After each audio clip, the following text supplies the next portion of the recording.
안녕하십니까. 에덴 요양병원장 김남혁입니다. 이번 주에 특별히 재림연수원의 오재호 목사님을 모시고 간호부의 신앙부흥을 갖게 되어서 진심으로 감사드립니다.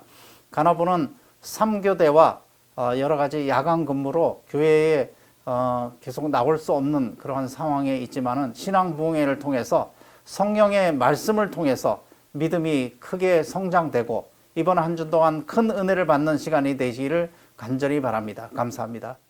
하늘에 계신 거룩하신 아버지시여, 주님의 은혜로 오재호 목사님을 모시고 말씀의 잔치를 갖게 하심을 감사드립니다. 전염병으로 세상이 어지럽고 일상생활에 제약을 받고 교회에 오는 것도 제약을 받으며 경제마비로 삶이 어렵습니다. 코로나로 인해 믿음이 나태해지고 교회에 참석 못하여 주님과 함께하지 못함을 고백합니다. 이번 한 주의 말씀의 잔치를 통하여 주님께 더 나가는 삶이 되게 하옵소서. 속히 전염병이 진정되고 하나님의 사랑을 전하는 선교에 어려움이 없도록 하시고 속히 주님께서 이 땅에 오셔서 우리를 구원하여 주시고 하늘 본향에 살게 하여 주옵소서. 이번 주에 특별히 병상에 누워 투병하는 환자를 치료하는 간호부를 위해 특별히 말씀을 준비하신 목사님께 성령이 함께 하여 주시고 환자를 돌보느라 바쁜 가운데 말씀을 통하여 믿음이 더욱 성장하여 성령이 충만한 간호부가 되도록 함께 하여 주시고 불철주야 환자를 위해 쓰는 간호부에 축복하여 주옵소서. 주님의 전을 사모하면서 병상에 누워있는 사랑하는 영혼들을 기억하시사 치료의 광산을 비춰주시고 건강한 삶으로 변화시켜 주옵소서. 이 시간 오재호 목사님의 선포하시는 말씀에 성령이 함께하여 주시고 저에게 넘치는 예배가 되게 하여 주옵소서. 예수님 이름으로 기도합니다. 아멘.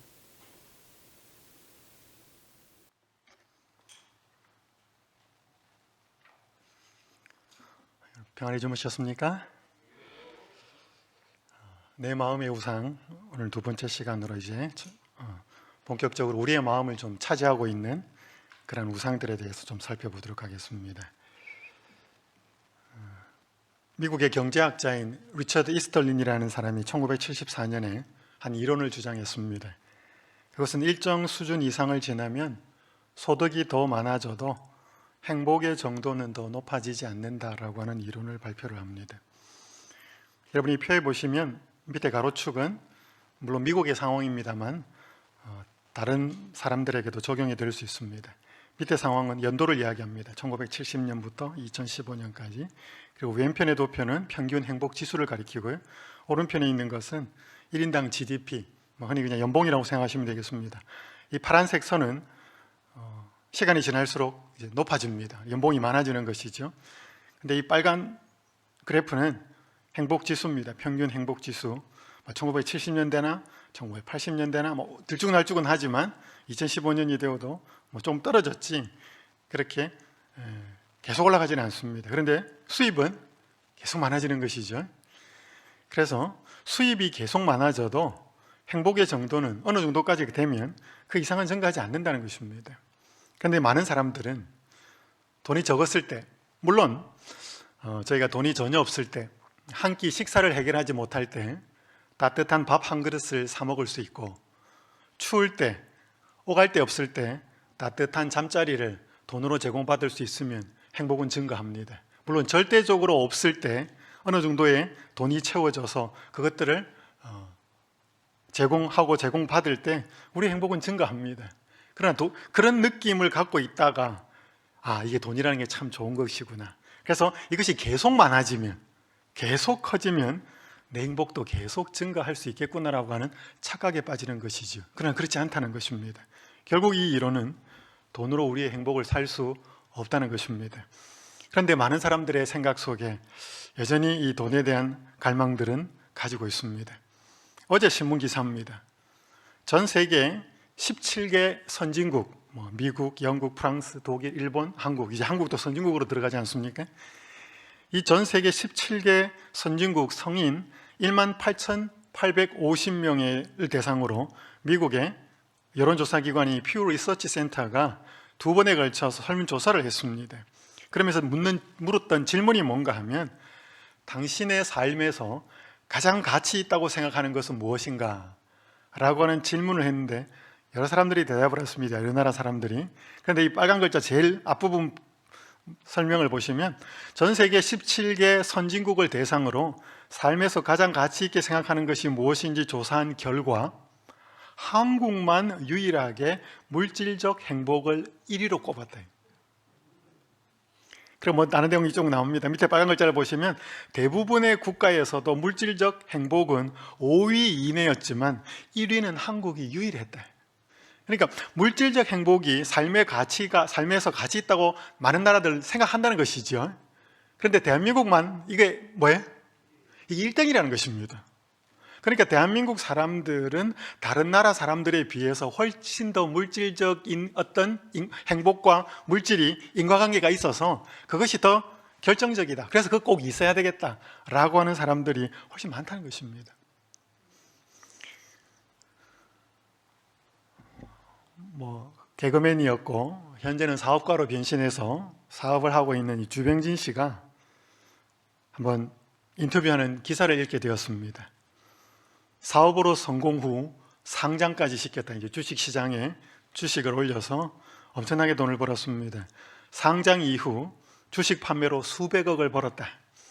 그런데 수백억을 벌어도 허탈하더라.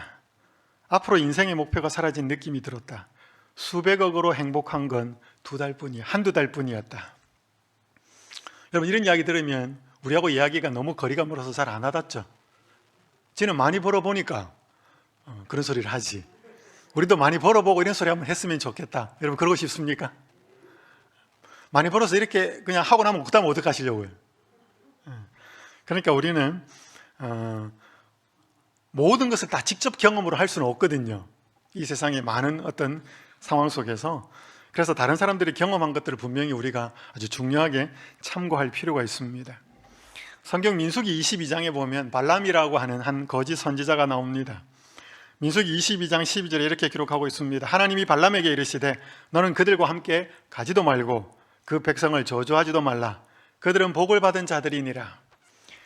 이스라엘 백성이 이집트에서 종살이를 하다가 하나님이 모세를 통하여 그들을 향한 특별한 계획을 가나안 땅에서 이루기 위해서 끄집어냅니다. 인도하여 내시지요.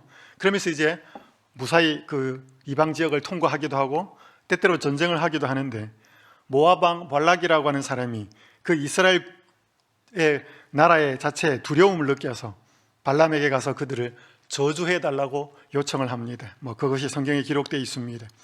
처음에 모압 왕 발락이 신하들을 발람에게 보내었을 때 발람은 하나님께 기도해 보겠다고 합니다. 그리고 그 기도의 결과 하나님께서는 분명히 이렇게 말씀하셨습니다. 너는 그들과 함께 가지도 말고 그 백성을 저주하지도 말라. 그들은 나의 복을 받은 자들이다 라고 말씀하고 있습니다. 여러분 이 선지자였거든요. 발람은. 그래서 사신들을 돌려보내었습니다. 나는 당신들의 청에 수긍을 할 수 없다. 근데 이 발람은 돌려보내놓고 많이 아쉬웠습니다. 왜냐하면 그냥 오지 않았거든요. 그런데 이 모압 왕 발락이 자신이 보낸 재물이 적어서 그런 줄 알고 발람이 오지 않은 것을 알고 더 많은 재물과 더 높은 사신들을 보내어서 다시 청을 합니다. 민수기 22장 15절에 발락이 다시 그들보다 더 높은 고관들을 더 많이 보내어서 이전보다 훨씬 더 간청을 합니다. 여러분 이때 발람은 어떻게 해야 되었을까요? 분명히 첫 번째 하나님께 물었을 때 하나님이 그들과 함께 가지도 말고 저주하지도 말라고 답을 주셨잖아요. 그럼 어떻게 해야 돼요? 다시 기도해 보겠다고 말합니다. 그런즉 이제 너희도 이 밤에 여기서 유숙하라. 여호와께서 내게 무슨 말씀을 더 하실는지 알아보리라. 왜 이런 일을 자꾸 해요? 아쉽거든요. 그의 마음이 재물에 대하여 자꾸 가 있었기 때문에. 여러분 이런 경우 하나님 어떻게 이런 사람들을 대하실까요? 여러분 자녀가 뭐 해달라고 자꾸 이렇게 쫄을 때 어떡하셔요? 안 된다 하다가도 계속 그 마음이 그렇게 가 있으면 그럼 아빠가 엄마가 반대하는 것이 뭔지 한번 해봐. 라고 할 수도 있습니다. 하나님 종종 그렇게 하십니다. 자신의 선택의 결과가 무엇인지를 보게 하시는 것이지요. 베드로후서 2장 15절에서 16절은 이렇게 말씀합니다. 그들이 바른 길을 떠나 미혹되어 부올의 아들 발람의 길을 따르는도다. 그는 불의의 삭스를 사랑하다가 자기의 불법으로 말미암아 책망을 받되 말하지 못하는 나귀가 사람의 소리로 말하여 이 선지자의 미친 행동을 저지하였느니라. 여기 그들이라는 말은 베드로 당시에 있던 거짓 교사들을 가리킵니다. 그들의 상황을 설명하면서 그들도 한때는 바른 길을 갔는데 거기서 떠났다고 말하면서 그 대표적인 예를 드는데 부올의 아들 발람의 길을 따라갔다고 말을 하는 것입니다. 그러니까 이 부올의 아들 발람도 처음부터 돈의 탐욕이 있어서 이런 일을 한 것은 아니었습니다. 그도 한때는 하나님의 선지자였습니다. 그런데 그가 곁길로 간 것이지요. 메소포타미아 사람이었고 하나님의 선지자였습니다. 이방 사람이었지만 하나님의 빛을 받은 사람이었습니다. 마치 예수님이 탄생했을 때 동방에서 찾아왔던 박사들 같은 사람들이었습니다. 진리를 찾았고 하나님을 찾았던 사람이었는데 변질되었습니다. 그의 마음의 변질의 요소는 돈이었습니다. 탐심이었습니다. 그의 마음에 이 탐심이라는 우상이 가득 차서 하나님이 그 당신의 백성들을 향하여 무슨 일을 하셨고 무슨 일을 하고 계시고 무슨 일을 하실 것인지에 대하여 전혀 관심이 없었습니다. 그의 마음에 가득 차지하고 있는 것은 재물이었습니다. 여러분, 이 사이트는 The Great Recession이라고 하는 말이 적혀 있습니다. 아주 극심한 불경기, 불황이라는 뜻이고 여기 옆에 보면 Celebrity Suicides, 유명 인사들의 자살들이라고 하는 내용입니다. 이 사이트는 위에 보시면 Wednesday, 그러니까 2009년 4월 22일 내용이에요. 그러니까 이 사이트는 뭔가 하면 2008년도에 미국의 리먼 브로더스 사건 그 이후로 미국의 경제가 대단히 안 좋아집니다. 그러면서 많은 기업들이, 개인들이 파산을 하는데 이 사이트는 유명한 인사들이 그 2008년 이후에 경제적인 상황이 무너졌을 때 자살한 내용들이에요. 그러니까 매일매일 이 내용이 업데이트가 되었습니다. 수많은 사람들이 자살하는 내용이 엄청나게 많습니다. 이 사이트를 쫙 내려보니까 아는 사람도 있고 모르는 사람도 있는데 엄청나게 많은 사람들이, 특별히 거액의 돈을 잃었던 CEO들, 수많은 사람들이 자살한 내용들이 사이트입니다. 무엇을 위해 살아야 할지 그들은 자신들의 기반을 잃어버렸을 때 달리 살아야 할 이유를 발견하지 못한 것이죠. 그들의 기초가 돈이었다고 하는 것, 재물이었다고 하는 것, 경제였다고 하는 것을 여실히 보여주고 있는 것입니다. 성경 골로새서 3장 5절은 이렇게 말씀합니다. 그러므로 땅에 있는 지체를 죽이라. 곧 음란과 부정과 사욕과 악한 정욕과 탐심이니. 노란 글자 한번 같이 읽어보실까요? 시작. 탐심은 뭐라고요? 우상숭배라고 해요. 왜냐하면 이 자리에 하나님이 있어야 될 자리에 돈이 가 있는 것입니다. 신자도 마찬가지입니다. 한 그리스도인 농부가 소를 키우는 직업을 갖고 있었습니다. 한 번은 그가 키우던 암소가 갈색 송아지와 흰색 송아지 두 마리를 낳았습니다. 보통 이런 경우는 드뭅니다. 그러나 너무 감사해서 아내와 의논을 했습니다. 그래서 송아지를 우리가 잘 길러서 송아지가 소가 되고 나면 이것을 팔아가지고 한 마리 수익은 우리가 갖고 또 한 마리 수익은 하나님 사업에 드리기로 합시다. 그렇게 아내와 의논을 했습니다. 아내도 흔쾌히 동의를 했습니다. 그러자 아내가 물었습니다. 여보, 그런데 어느 소가 하나님의 소예요? 그러자 남편은 그런 거 지금 신경 쓸 필요가 없고 시장에 키워서 팔 때까지 잘 키우면 된다. 그렇게 답을 했습니다. 몇 달 시간이 흘렀습니다. 하루는 그 남편 농부가 아주 침통한 표정으로 집으로 들어왔습니다. 아내가 그 이유를 물었습니다. 여보, 무슨 일 있습니까? 그러자 그 남편이 말합니다. 여보, 하나님의 송아지가 죽었어. 그때 아내가 말합니다. 아니, 당신은 어느 것이 하나님의 송아지인지 정하지 않았잖아요. 아내가 물었습니다. 그때 남편이 대답합니다. 아니요, 나는 언제부턴가 흰 송아지가 하나님의 것이라고 내 마음속에 결정하고 있었어. 그런데 그 흰 송아지가 오늘 죽었어. 여러분, 많은 신자에게 평안할 때는 별 문제가 없지만 결정적으로 경제적으로 손실이 되느냐 이익이 되느냐를 떴고 갈림길에 딱 서면 언제나 죽어나가는 것은 먼저 하나님 것입니다. 내 것은 끝까지 보류하는 것이죠. 그러다가 하나님의 것 먼저 죽이고 나오고 내어보내고 마지막까지 내 것은 챙기다가 결국 그것까지 손해를 볼 지경이면 하나님을 떠나는 경우가 있습니다. 우리의 속에 이기심이 깊이 깔려있기 때문입니다. 청지기에 보내는 기별 24쪽에 보면 이기심은 뭐다? 타락의 본질이다. 여러분, 사람이 타락했다라고 하는 건 뭐 어마무시한 많은 죄를 짓기도 하겠지만 사람이 타락했다는 것은 내 마음속에 전적으로 이기심을 갖고 있다는 뜻입니다. 이것이 타락의 본질인 것이지요. 그래서 데이비스 완슨이라고 하는 신학자는 이렇게 표현합니다. 우리는 부분적으로 그리스도를 따르기 원한다. 적어도 너무 많은 희생이 요구되기 전까지는 그렇다. 우리는 자기도 모르게 마음속으로 손익계산을 해왔다.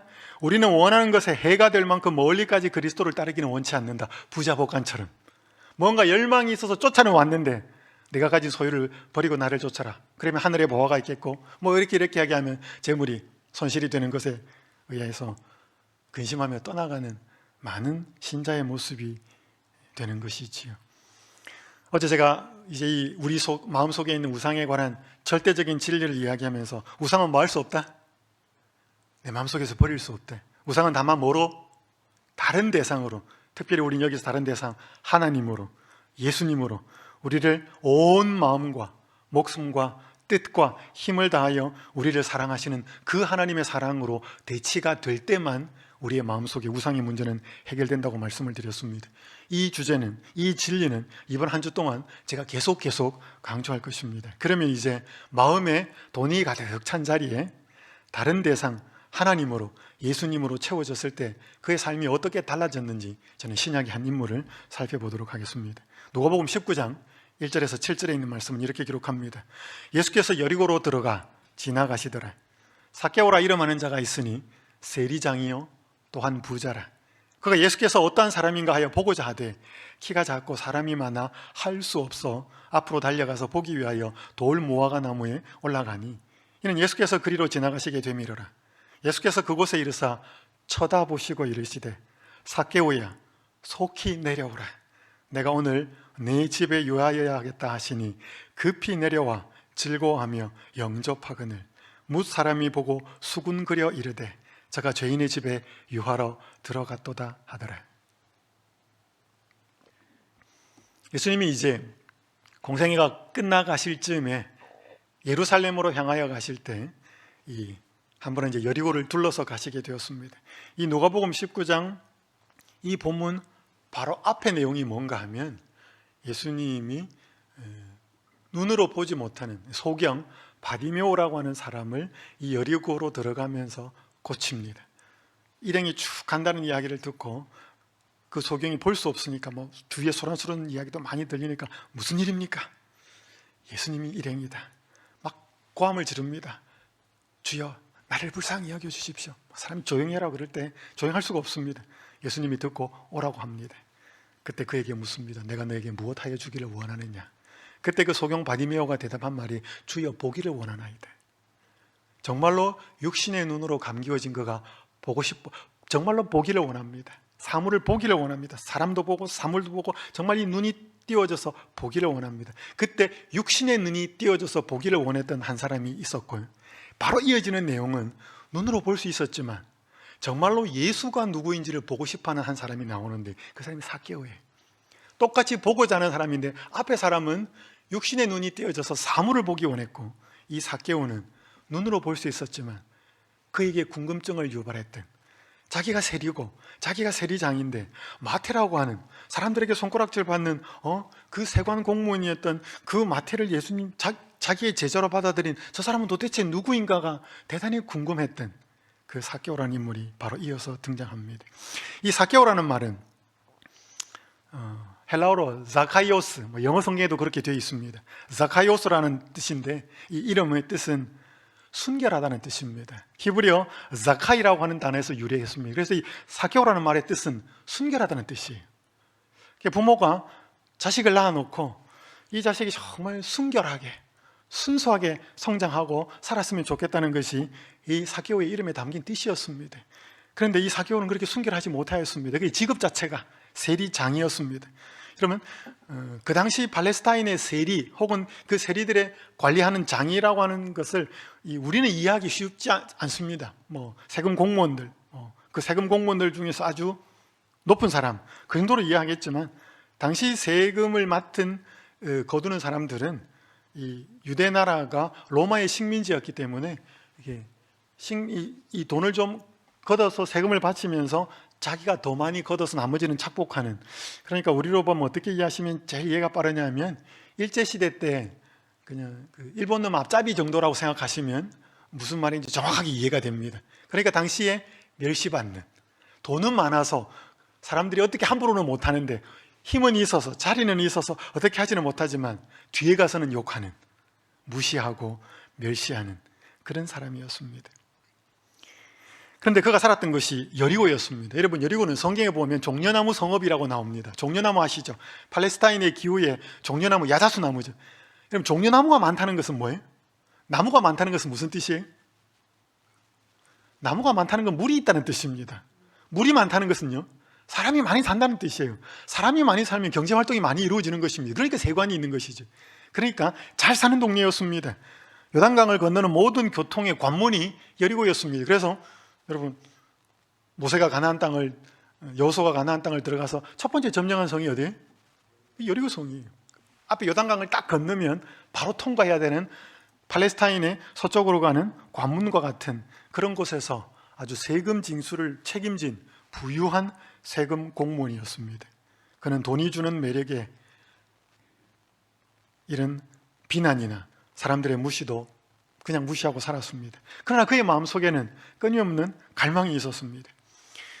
여기 재림교회 성경주석 누가복음 19장 3절은 그가 예수를 보고자 하나이다라고 하는 그 보고 싶어하는 그 열망 속에는 뭐라고 기록하고 있는가 하면, 그는 굶주린 심령으로 예수를 뵙고 생명의 길에 대하여 좀 더 완전하게 배울 기회를 갖고자 갈망하고 있었다, 그렇게 기록하고 있습니다. 여러분, 그러니까 이 삭개오는 그 당시 사람들이 아는 세리장처럼 그렇게 마음이 강박한 사람이 아니었습니다.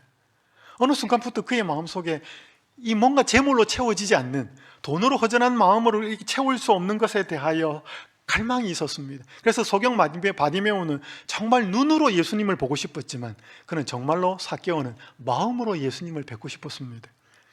여러분, 이런 상황을 예수님이 아셨을까요? 아셨죠. 그래서 여러분, 이 누가복음 19장은 삭개오가 예수님을 만나는 스토리가 아니고 이런 삭개오를 만나러 오신 예수님의 스토리예요. 시대소망 554쪽엔 이렇게 기록합니다. 제사장들과 랍비들의 불평소리와 군중의 외치는 환영소리를 넘어서 세리장의 말로 표현되지 않은 소원은 예수님의 마음에 호소하였대. 그러니까 예수님은 그 여리고로 걸어 지나가시면서 온통 관심이 어디가 있어요? 저 나무 위에 올라가 있을 그 삭개오, 자기를 정말로 만나서 생명의 길에 대해서 좀 더 듣고 싶고 배우고 싶어하는 그 갈망을 예수님께서는 알고 계셨습니다. 그래서 무화과 나무 바로 아래에서 한 무리가 멈추어 서자 앞뒤의 군중도 걸음을 멈추었다. 그때 영혼을 읽고 계시는 것처럼 보이는 시선으로 한 분이 위를 쳐다보셨다. 그러면서 뭐라고 말씀하셔요? 내가 오늘 너의 집에 좀 머물러야 되겠다. 여러분, 너희 집에 머무르겠다. 그 당시 어떤 집에 들어가서, 그 당시 팔레스타인의 문화에서 음식을 함께 먹고 싶다, 혹은 너와 함께 시간을 보내고 싶고 너희 집에서 잠을 자고 싶다라고 하는 표현은 친구가 되고 싶다는 뜻이었습니다. 예수님은 정말로 생명의 길에 대해서 더 알고 싶어 했던 그 삭개오와 친구가 되고 싶으셨습니다. 삭개오는 채통을 다 내려놓고, 여러분, 그 당시 나이 많은 사람이 세리장, 세금 공무원 중에서도 높은 사람이었으니까 채통이 있지 않겠습니까? 그 사람이 나무 위에 올라간다는 자체는 어른들이 할 일은 별로 아니잖아요. 그 사람들의 그 시선과 조롱을 다 무시하고 정말로 예수님을 보고 싶었습니다. 결국은 삭개오가 예수님을 자신의 삶 속에 청한 것처럼 보이지만, 이 스토리는 예수님께서 삭개오를 그분의 삶에 초청하여 들이신 것을 우리는 알 수 있습니다. 그는 사람의 멸시를 받는 죄인이었지만 예수님은 그런 멸시를 받는 그 형편조차도 사람들의 어떤 편견조차도, 어떤 부도덕하게 평가받고 딱지받은 존재에게도 상관없이 그의 마음이 어떠하느냐에 따라서, 그의 마음이 생명의 길에 대해서 좀 더 알고 싶어하는 그 마음을 아시고 그를 만나시고 그와 인격적 관계를 맺습니다. 여러분, 이때부터, 물론 삭개오는 예수님에 관한 소식을 듣는 순간부터 점점 마음이 움직이기 시작했습니다. 하지만 결정적인 것은 이때부터, 예수님을 만난 순간부터 그의 삶은 완전히 달라집니다. 삭개오의 삶을 보면, 그래서 구원은 도덕적 행위나 어떤 성취가 아니라 은혜라고 하는 사실, 분명히 삭개오가 예수님을 찾았지만 삭개오보다 먼저 더 간절하게 그를 찾고 계셨다는 예수님의 모습, 이것이 바로 구원이라고 하는, 은혜라고 하는 사실을 분명히 보여주는 것입니다. 그리고 그의 삶에는 놀라운 변화가 일어납니다. 그것이 바로 돈과 관련된 것이었습니다.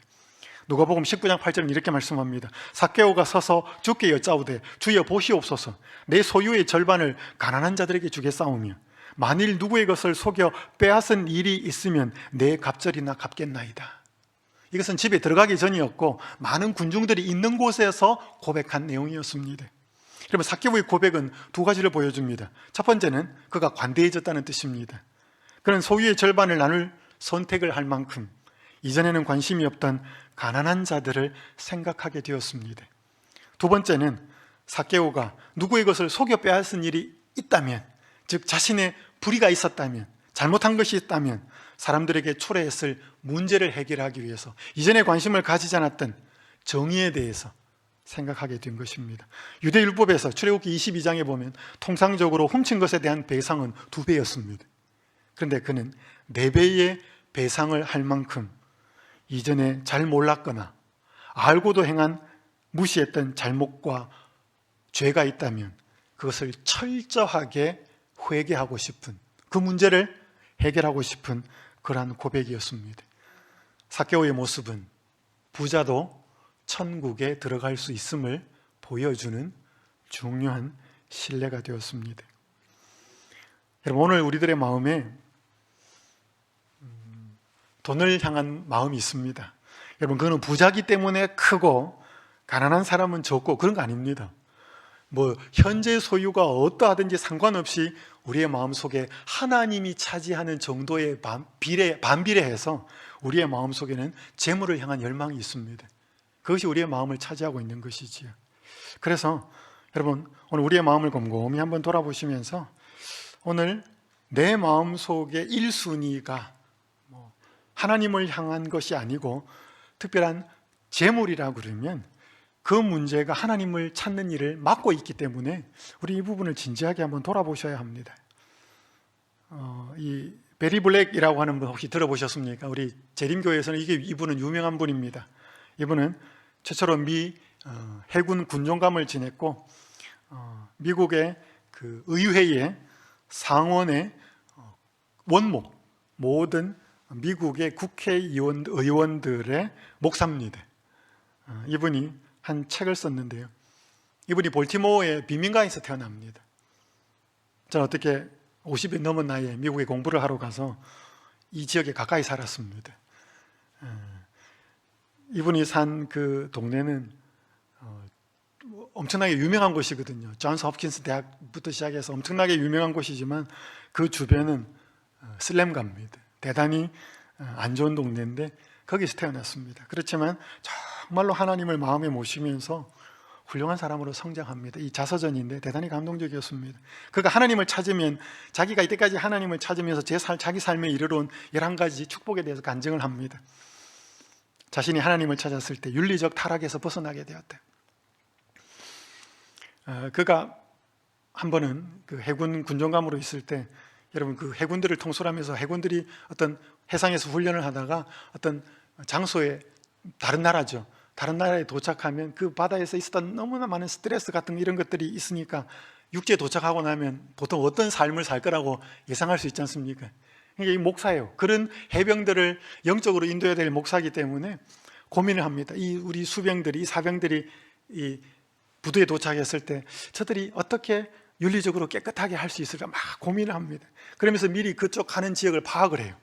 파악을 해가지고 그쪽에 있는 고아원 이런 시설들을 파악하고, 또 그쪽 지역에 있어 자기 아들을 군대에 보낸 부모들의 그 가정들을 조사를 해가지고 이 군인들이 도착을 했을 때 그런 기관하고 그런 가정하고 연결을 시켜줘요.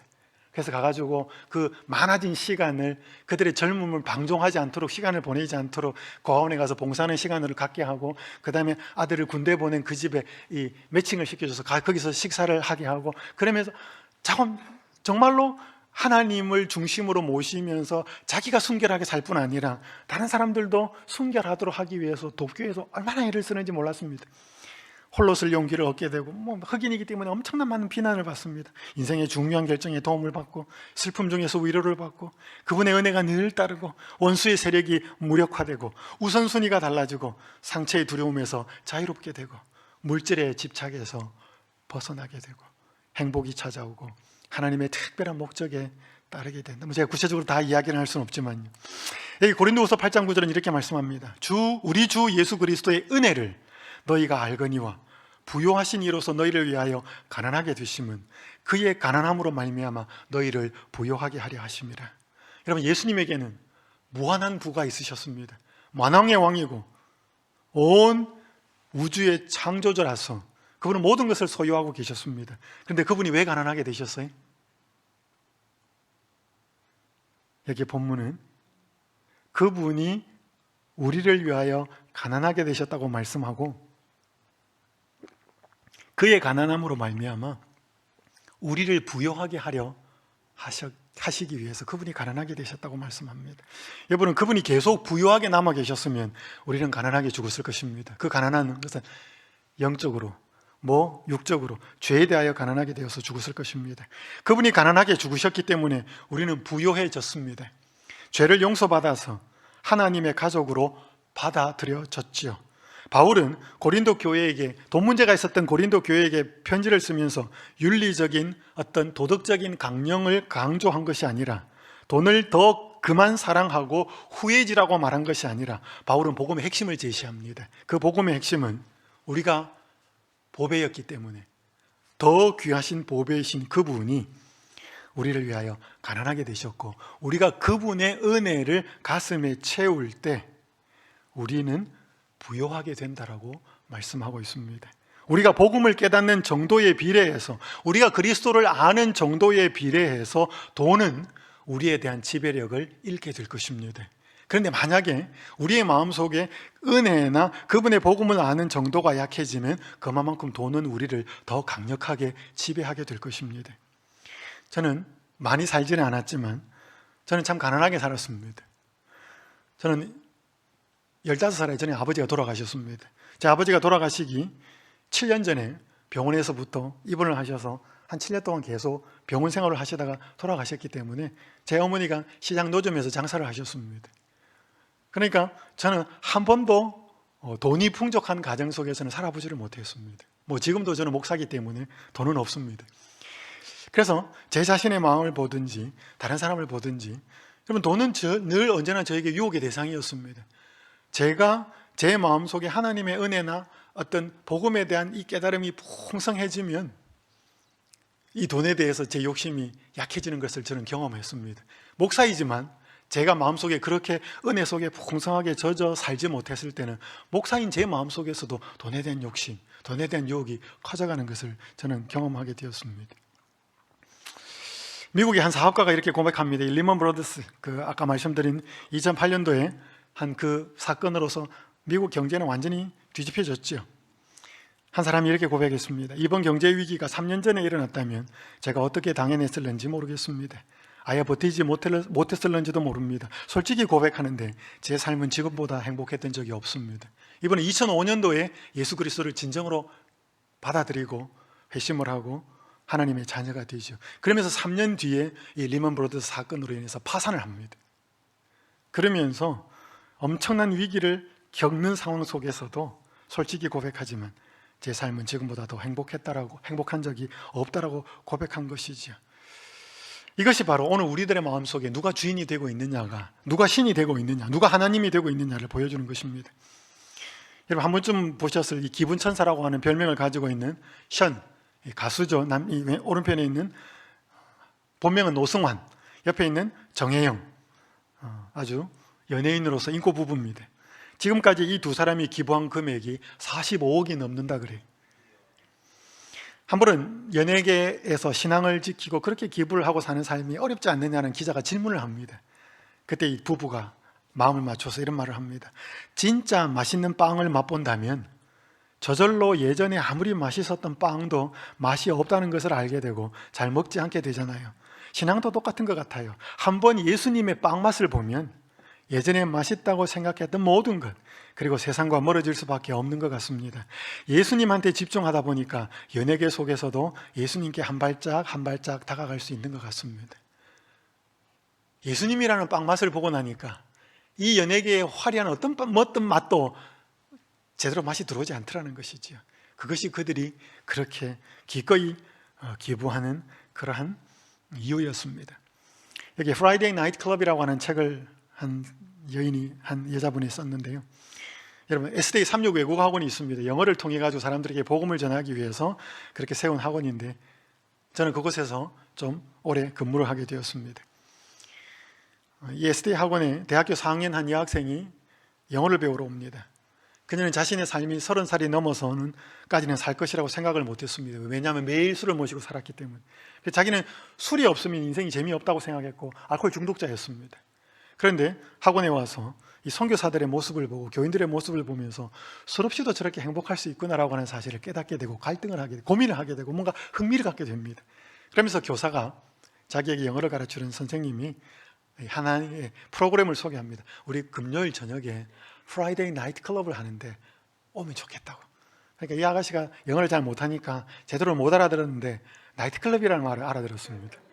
술을 마시기를 좋아했고 나이트클럽에 가서 춤추기를 좋아했기 때문에 나이트클럽, 이런 곳에 나이트클럽도 있어? 그래서 나이트클럽 복장으로 옵니다. 근데 와보니까 전혀 아니에요. 이 프라이데이 나이트클럽은 금요일날 선교사들이 준비하는 예배 프로그램이에요. 얼마나 부끄러웠겠습니까? 이 나이트클럽 가는 복장으로 왔으니까.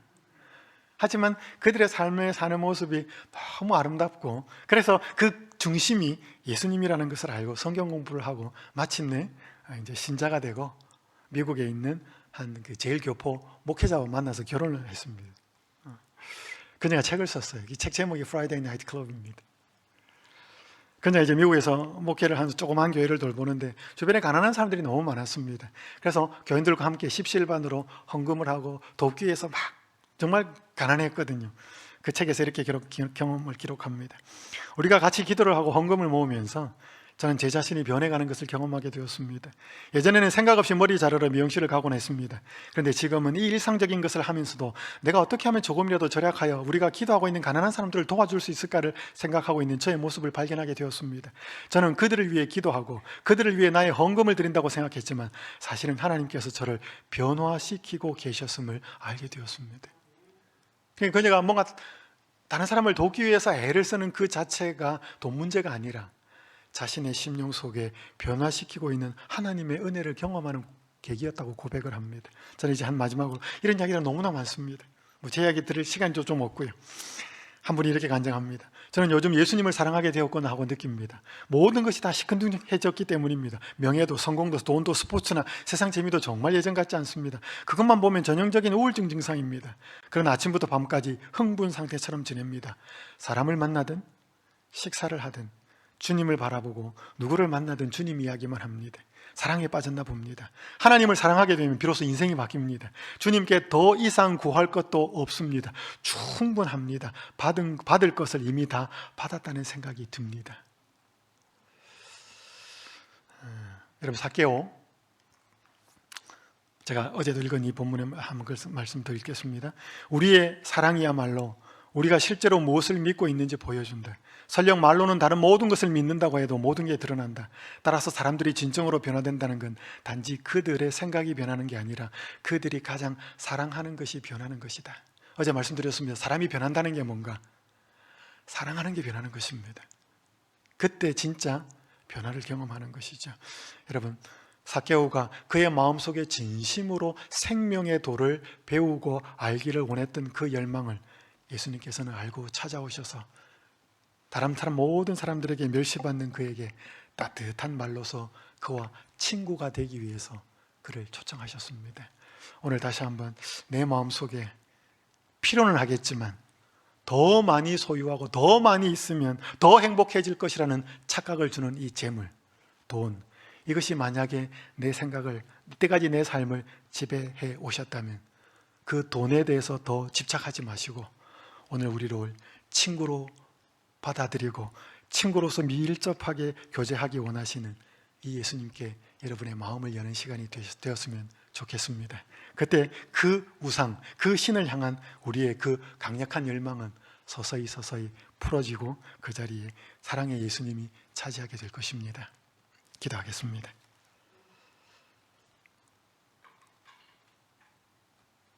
하늘에 계신 아버지 하나님, 저희가 부자는 아니지만 수중에 돈은 많지 않지만 부자든 가난하든 상관없이 저희들의 마음속에 돈을 향한 열망과 갈망이 있었음을 고백합니다. 아버지 하나님, 그 결과 삶에 많은 여러 가지 아픔과 문제도 있었음을 고백합니다. 아버지 하나님, 이제는 그 돈을 향한 생각과 그 마음의 자리에 우리를 온 마음과 목숨과 뜻을 다하여 사랑하신 예수님이 차지하기를 원합니다. 삭개오의 삶을 찾아오셨던 예수님, 오늘 저희들의 삶에도 찾아와 주시옵소서. 그래야 저희를 친구로 만나 주시고 그 부요하신 분이 가난하게 되신 이유가 우리의 마음을 부요하게 만들어서 돈을 올바로 제대로 사용할 줄 아는 사람으로 만들기 위함이었음을 깨닫게 되었습니다. 다시 한번 이 오늘 하루의 삶을 통하여 이 좋으신 예수님이 우리의 친구가 되고 동행하는 한 날이 되도록 은혜 베풀어 주시옵소서. 우리 주님 예수님의 이름으로 간절히 기도드립니다. 아멘.